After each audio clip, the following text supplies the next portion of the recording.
Hi everybody, it's Paul here from Ballistic Blood Bullets, and it's a big hello and shout out to my good friend Jarrett, aka Carry the Zero 1980. Jarrett's holding another incredible competition, an absolutely fantastic array of prizes. So good of him, so kind, and just a terrific all-round decent guy. And anybody who has not yet discovered his channel, please be sure to get along there right away. Top guy, top guy. Welcome back, Jarrett. He's just been on holiday to the USA, so big hi and welcome back to you, and also hello to your good lady Danny, and of course a special shout out to my good little friend, my four-pawed friend Archie. Hi Archie, give me a yap, give me a bark. Hello Archie. Good to have you back, Jarrett, anyway, and so very good of you to run this fantastic competition.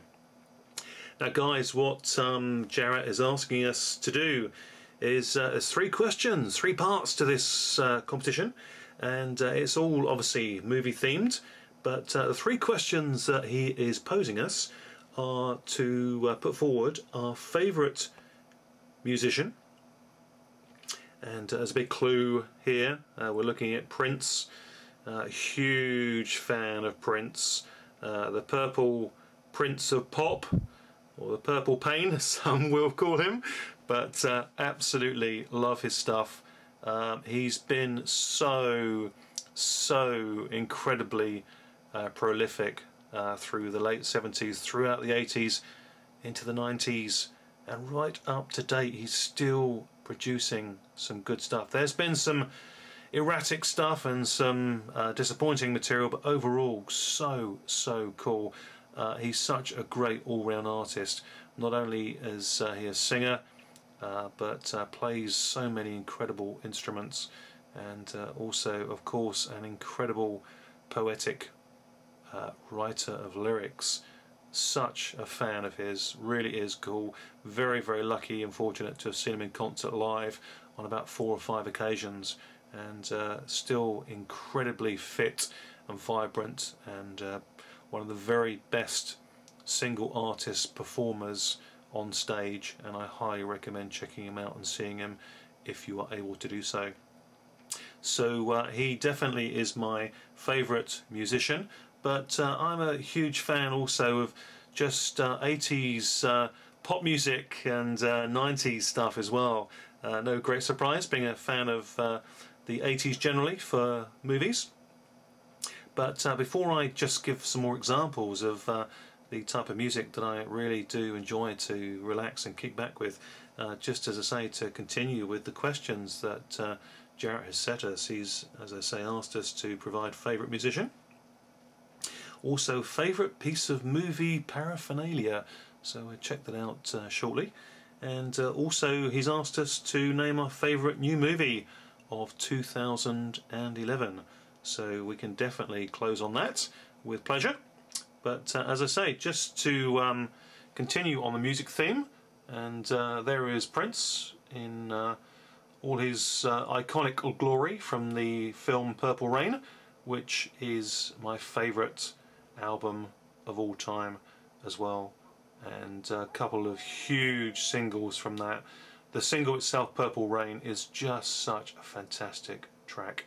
Great way to close any evening, to a party or a musical gathering. Superb stuff. And also the single When Doves Cry is a single that when I was young and it first came out, I played it to death. So anyway, overkill on Prince, I appreciate. Probably losing a lot of viewers, but he's definitely my favourite musician. But just to continue the theme of 80s and 90s music particularly, also huge fan of Bon Jovi.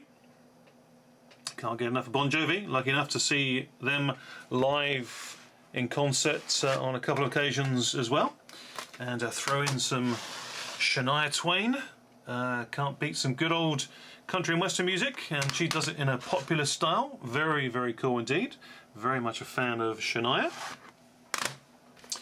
And throw in some Aha, great band, good stuff. Saw them live as well. We've got Gorillas, something different, but very, very cool, and do great videos, incredible stuff. Big fan of Pink. She is extremely cool. Wouldn't mind seeing her live in concert. Diversifying again. We've got some Scissor Sisters. Big fan of the band Scissor Sisters. The Bee Gees. Absolutely love the Bee Gees. Bought lots of their albums. Fantastic stuff. Really is a good way to chill out with the Bee Gees. Wonderful stuff indeed. Then we get to high gear of rock and roll. Alice Cooper. Gotta be a fan of Alice Cooper. Then we can chill out and we go to some Enrique. Enrique. Absolutely fantastic stuff. Very cool guy. And again, to chill, back with the ladies, some Belinda Carlisle. Do love some Belinda Carlisle. And Heaven is a Place on Earth is again another of my most favourite or favoured singles of all time. Wonderful, wonderful stuff. For Jarrett and my Australian friends, probably gonna give a deep sigh of what the heck, but gotta throw in some Australian stuff, and let's hit you with some Danny Minogue. My goodness, we are diversifying here, aren't we? Can't beat the old Holly Valance. She's done some movies as well. Very cool chick. Do like some Holly Valance. And of course, Simon from Explosive Action. He won't admit it, but I know that he is a Kylie fan secretly. Gotta love the fever in Kylie. Absolutely brilliant. Now, just to touch on absolute favourites, again, as I say, I would have to put Prince as my #1 favourite artist of all time. But there are a couple of other great artists that I do listen to a lot and have collected pretty much all of their stuff. And just to touch upon these as well, if I may. And Sandra, a German artist. Superb, superb, superb. She really is an overlooked singer, songwriter from Europe, German artist, as I say, and she perhaps is more widely known to people or unrecognisably known to people without realising. She is the background vocals to one of the biggest bands in the 90s, I think it was, and she did the vocals for the pop group that was a hit during this period of the 90s, I think into the early 2000s, and that's for the band Enigma. And Enigma, of course, gave us great hits, huge hits all across Europe. Sadness Part 1 and Return to Innocence. And the producer and man behind Enigma is the talent that is Peter Cretu. And Peter Cretu was married to Sandra, and I think they divorced in about 2007, but the two of them together were a mighty force. Now Sandra, she still is creating some great music and some fantastic albums, and as I say, I do have a plenitude of her stuff and her material, and great songs. I really highly recommend checking her out. One song that immediately comes to mind is Johnny Wanna Live, and Johnny Wanna Live is very much a contemporary tale, and it is to do with the rights for animals to live, and she is a voice for those animals, and it is a really cool pop single, and the lyrics, they mean a lot. They really are fantastic. great artist indeed. Do highly recommend Sandra, and I would die to be able to see her live in concert, but I think that she pretty much does seem to stay in and around Europe and Germany itself. But if ever the opportunity arises to get tickets to see her, I will definitely be amongst the queue and line to pick those up. Another artist, just to close on, that I really do enjoy is a French artist called Mylene Farmer. And Mylene Farmer is a megastar in her homeland of France, and she is just an amazing artist, full of energy, such an incredible presence on stage, and in her videos it is an awesome sight to behold. She is an awesome sight to behold. Truly is somebody with a not only a great dexterity with her voice and her music, but an artist and a performer, an actress. She is dynamic, and she has been very successful in her homeland of France and throughout Europe. And again, I've got a hell of a lot of her stuff, and I highly recommend picking up some of her DVDs with the videos that she's made, and there are a lot of incredible adult themed material videos. She really is not an X-rated star, but she is an adult themed star.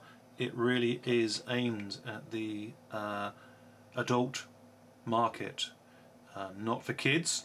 It is very provocative, very moody, very sensual, and extremely well made. And most of the videos that she has made are from the French music director Laurent Boutanat. I'll put his name under the link below. Definitely worth checking out. And the two of them together, and they do produce some awesome stuff. So as I say, I cannot recommend highly enough encouraging people to check out Mylene Farmer. So there we are. Those are my favourite musicians, musical influences and artists. And number one is Prince. But as I say, high recommendation to both Sandra and Mylene Farmer. Okay, that's my entry for the favourite musician, and now let's have a look at some movie paraphernalia. Okay, so here we go with the movie paraphernalia, and like Jarrett, he enjoys collecting the debut posters, of which he has an incredible collection. I myself really enjoy the movie poster artwork as well, and none more so than the fantastical and action-packed post-nuke visions of the future, sci-fi epics, horror, all that sort of thing.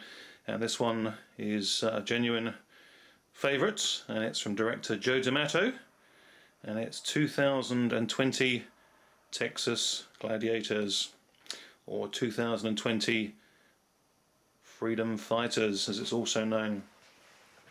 Very good artwork indeed. Really like this one, and as I say, it's one of the post-apocalyptic movies. Insanely entertaining, bizarre beyond belief, but very much an iconic part of the 80s post-nuke movies scene and genre. And Joe D'Amato did a fine job with this one. Completely over the top, but that's how we like them. So there we are, that's some poster art, and the movie paraphernalia, as I'm sure Jarrett will agree, cannot go without showing once again the They Live standee, one of my most favoured and favourite collectibles. I know it's one that Jarrett doesn't get tired of seeing, so hopefully he will excuse me for showing this off once again. But it is a fantastic movie, as I think most of us will agree. John Carpenter directed, Roddy Piper, ex-pro wrestler, as the star, and very much a very, very cool slice of sci-fi genre filmmaking. Undoubtedly, no question about it. Good stuff. Another part of my genre movie loves is Kung Fu and martial arts, and the Shaw Brothers, of course. And this is another very cool slice of poster art.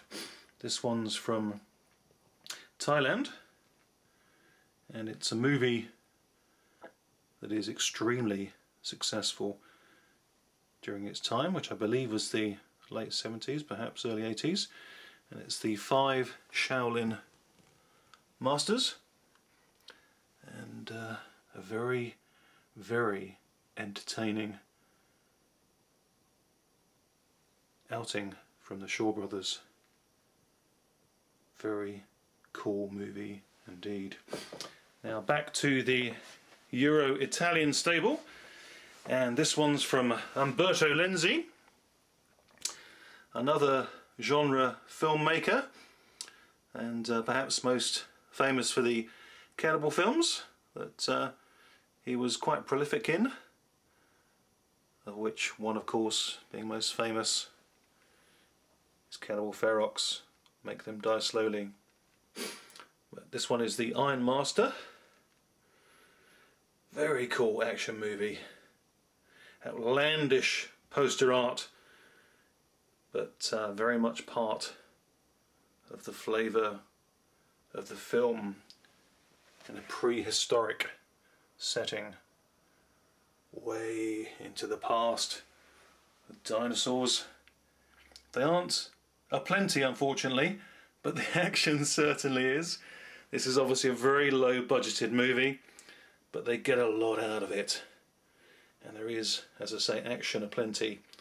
So what's lacking in the monsters and dinosaur department is more than made up for with the slice and dice, and that is one mighty axe to do the dicing and slicing with. And a none too shabby babe there either. Very nice and agreeable indeed. And the star here is represented by Sam Pascoe, which I think is his one and only film appearance. Clearly a bodybuilder, very muscular man. People who've seen the film, this is pretty much a very good representation of him. But it is the only film I believe that he actually made, which is a real shame, because it would have been cool to have seen him in similar movies at the similar time that this was made, during the early part of the 80s. So there we are with some Iron Master from Umberto Lenzi. Very cool indeed. Another part of the movie paraphernalia, film poster collections,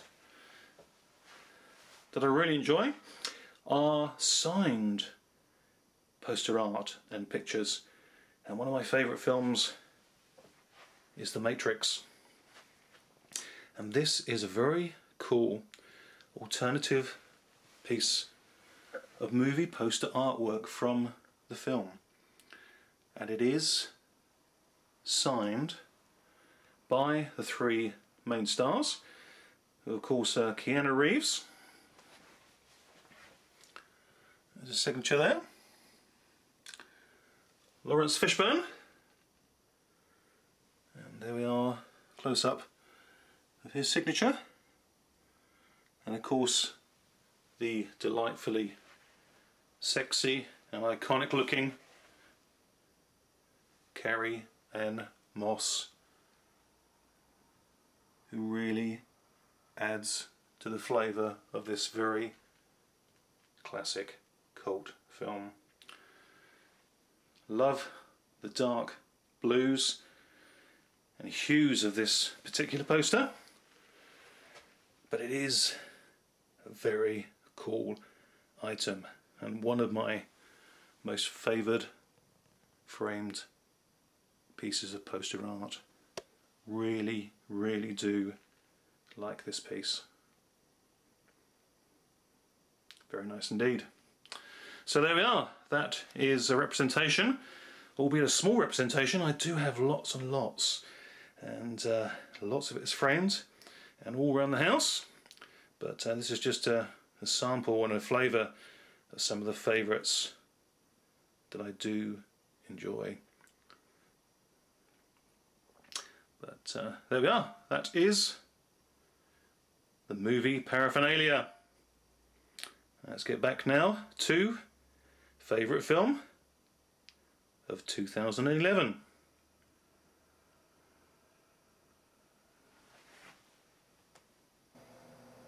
Okay, thanks for staying with me so far for so long. This has been quite a long video, but such a great contest and 3 very well chosen questions by Jarrett. So again, once again, thanks Jarrett. Fabulous contest. And to the final part of the questions, number 3, and favourite new movie of 2011. And we're looking at it, for me, the best of the comic book film adaptations, X-Men First Class. Really did enjoy the other comic book related movies that I've seen so far, and that's the Green Lantern and Thor. Very good movies indeed, and I also particularly did enjoy the special effects of Green Lantern, and I've yet to see Captain America, but this literally just blew me away with unexpected delight. Fabulous movie. I was expecting it to be good, but it's a great movie.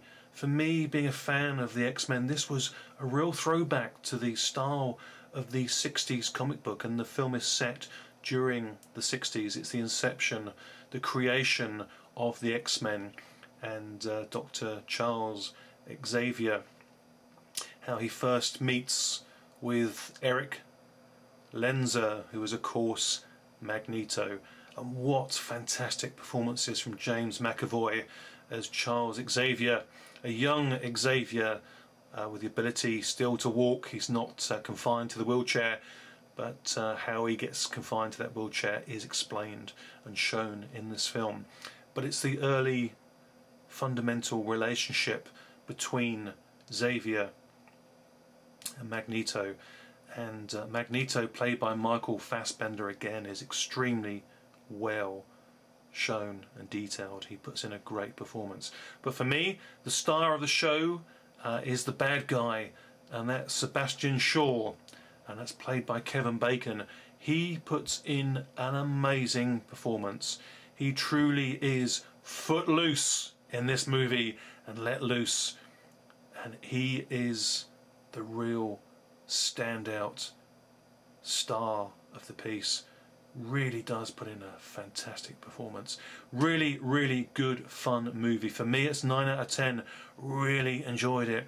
Seen it in all its glory in Blu-ray high definition on a large screen home TV.